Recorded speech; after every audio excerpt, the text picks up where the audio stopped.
నమస్తే. ప్రస్తుతం హిడ్మా తల్లి నివసించేటువంటి ఇల్లు. హిడ్మా వాళ్ళ తల్లిని ఎప్పుడైనా కలవాలంటే వచ్చేటువంటి ఇల్లు. ఇప్పుడు ఏదైతే ఇంతకుముందు చూపించిన ఇల్లు ఏదైతే ఉందో వాళ్ళ సోదరుడు వాళ్ళ వదినే నివసిస్తూ ఉంటారు ఆ ఇంట్లో. దాని తర్వాత వాళ్ళ తల్లి ఒంటరిగా ఇక్కడనే నివాసం ఉంటూ కొడుకు ఎప్పుడైనా రాకపోతాడా అని చెప్పేసి అనేక సార్లు ఎదురు చూస్తుందని చెప్పేసి స్థానికులు చెప్పేవాళ్ళు. అయితే ఇల్లు డోరేసి ఉంది. ఇంత పెద్ద నాయకుడు ఇలా వాళ్ళ తల్లి ఎడికి పోయింది అని చెప్పేసి అంటే పొలం పనికి పోయింది, పొలము కోయడానికి వెళ్ళిందని చెప్తా ఉన్నారు. ఎందుకు మరి ఆ నాయకుని తల్లి, ఈ దేశవ్యాప్తంగా సంచలనం రేపినటువంటి ఒక నాయకుని తల్లి ఇల్లు పరిస్థితి ఏమో ఇట్లా. ఆమెనేమో ఒక పొలం కోతకు అంటే ఈ ఏజ్లో కూడా ఇంకా తన కష్టం మీద తను బ్రతకాలన్న ఆలోచనతోని పొలం కోత కోసి అక్కడ వచ్చినటువంటి ధాన్యాన్ని బియ్యంగా మార్చుకొని ఆ బియ్యాన్నే వండుకొని తింటారు. అంటే ఈ ప్రాంతంలో చాలామంది ఈ అడ్రస్ వెతికే ముందు కొంతమందిని కలిసినాం. హిడ్మా ఫోటో చూపించగానే కన్నీరు పెడతా ఉన్నారు. హిడ్మా గురించి అడిగితే బాధపడతా ఉన్నారు. చెప్తే ఏమంటారు, చెప్పకపోతే మా హిడ్మా గురించి మాట్లాడని వాళ్ళం అవుతా ఉన్నాం అనే రెండు బాధలు ఆ మనుషుల కళ్ళలో కనిపిస్తూ ఉంది. ఏదేమైనప్పటికీ హిడ్మా చరిత్ర ముగిసింది. హిడ్మా తల్లి నివాసం ఉంటున్నటువంటి ఇల్లు ఒకసారి చూద్దాం. చుట్టుపక్కల కూడా ఈ అంత పెద్ద నాయకుని ఇల్లు అన్నప్పుడు ఓ రేంజ్లో ఊహించుకుంటారు అందరు కూడా. చూడాలి ఈ ఇల్లు పరిస్థితి. ఈ ఇంటి చుట్టూ అసలు పాములు వచ్చినా తేలు వచ్చినా తెల్లందాక ఒక కష్టకాలం. ఒకసారి ఆ ఇంట్లో చూడాలి, 2-3 బోకెలు ఉన్నాయి. ఒకసారి డీప్గా చూపించే ప్రయత్నం చేయి. ఇది హిడ్మా సంపాదించిన ఇల్లు. హిడ్మా తల్లి నివాసం ఉంటున్నటువంటి ఇల్లు.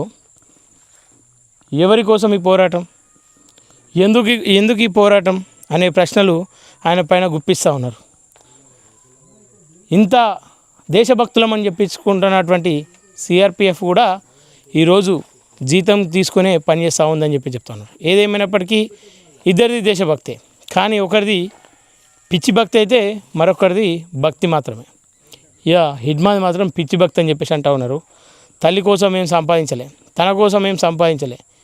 ఈ ప్రాంత బిడ్డలకు ఆయన ఇంటిపైన కూడా చూడొచ్చు ఇండియన్ ఫ్లాగ్.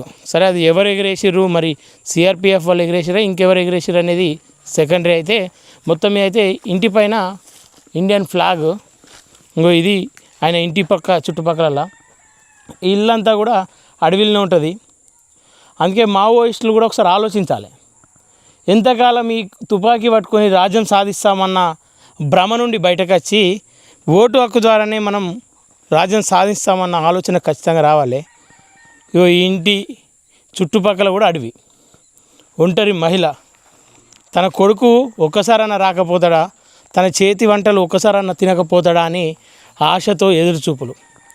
ఆ ఎండిన దొక్కలతోని ఆ అస్థి పంజరం లాంటి తన శరీరంతో తన ఇంటి కోసం, తన కొడుకు కోసం, తన కోడలి కోసం అనేక సార్లు వెయిట్ చేసిందంట. ఈ చుట్టుపక్కల వాళ్ళని అడిగితే అక్కడ ఒక ఇల్లు ఉంది, అడిగే ప్రయత్నం చేసినాం. ఆమె ఏడుస్తూ ఉంది. వాళ్ళు అమ్మేటి పోయిందమ్మా అని చెప్పేసి అంటే ఆమె పొలం పనికి వెళ్ళిందని చెప్తా ఉంది. అరే అంత పెద్ద వీరుని, అంత పెద్ద మనిషి తల్లి కదా, ఆమె పొలం పనులకు వెళ్తుందా అని చెప్పేసి అంటే ఇప్పుడు ఇంతమంది వచ్చారు కదా, మీరు రూపాయి ఇస్తే ఆమె తీసుకోదు, రూపాయి ఇస్తే ఆమె ముట్టుకోదు. ఆమె కష్టం, ఆమె తిండి కావాలని చెప్పేసి ఆమె ఆశిస్తూ ఉంటుంది. ఒకవేళ నిజంగానే కొడుకు తెచ్చి ఇచ్చినా కానీ తీసుకునేటువంటి పరిస్థితిలో ఆ తల్లి లేదని చెప్తూ ఉన్నారు. ఈ తల్లి కోసం ఎంతోమంది సోషల్ మీడియా వ్యాప్తంగా వీరుణ్ణి కన్నావమ్మ అనుకుంటా ఒక పాట పెడుతూ ఆ తల్లి ఫోటోలను షేర్ చేస్తూ ఉన్నారు, ఆ తల్లి వీడియోలను షేర్ చేస్తూ ఉన్నారు. ఏదేమైనప్పటికీ హిడ్మా చరిత్ర ముగిసింది. ఆ తల్లి ఎదురు చూపులకు ఒక ఎండింగ్ అయితే పడ్డది. ఆ తల్లి ఎదురు చూడాల్సింది తన చావు ఎప్పుడు వస్తుందా, చచ్చేంత వరకు నేను నా చేతుల మీద, నా కష్టం మీద బ్రతకాలన్న ఆలోచనతో వేచి చూడాల్సిందే. సరే ఆ ఇల్లు చూస్తే శిథిలావస్థకు గురైంది. గూనె పెంకల ఇల్లు. ఈ కాలంలో ఒక వార్డ్ మెంబర్గానో ఒక సర్పంచ్గా గెలిస్తే చాలు ఫార్చునర్లు, పెద్ద పెద్ద బంగ్లాలు కట్టుకునే ఈ రోజుల్లో ఈ దేశాన్ని అల్లాడించినటువంటి నాయకుడు హిడ్మా, ఆయన ఇల్లు పరిస్థితి ఇది. ఆయన తల్లి నివాసం ఉంటున్నటువంటి ఇల్లు పరిస్థితి ఇది. చుట్టుపక్కల చెట్లు, దట్టమైన అడవి. అడవి మధ్యలో ఒక చిన్న పూరి గుడిసె, ఆ గుడిసెలో ఒంటరిగా తల్లి. ఇది హిడ్మా తల్లి ప్రస్తావం. ఇంకా ఆ హిడ్మా తల్లి ఎరుచూపులకు ముగింపు కార్డు అయితే హిడ్మా పలికించిండు. ఇక గతంలో ఇదే ప్రాంతానికి వచ్చినటువంటి హోమ్ మినిస్టర్, ఈ ప్రాంత డిప్యూటీ సీఎం ఎవరైతే ఉన్నారో ఆయన వచ్చి నీ కొడుకును లొంగిపోమని చెప్పు, నీ కొడుకు లొంగిపోతే నీ కొడుకు పైన ఉన్నటువంటి రివార్డు కావచ్చు, నీ కొడుకుకు మంచి భవిష్యత్తు ఉంటుందని చెప్పేసి ఆ తల్లికి చెప్పగానే ఎంతో కొంత ఆశ, కన్న కడుపు కదా, నా కొడుకు బ్రతికేస్తే అదే చాలని చెప్పేసి ఆ కడుపు తీపి ఆ అమ్మతో చివరిగా మాటలు చెప్పించింది. బిడ్డ నువ్వు ఎక్కడున్నా తిరిగి వచ్చాయి, నీ కోసం ఎదురు చూస్తూ ఉన్నా అని చెప్పేసి చెప్పింది.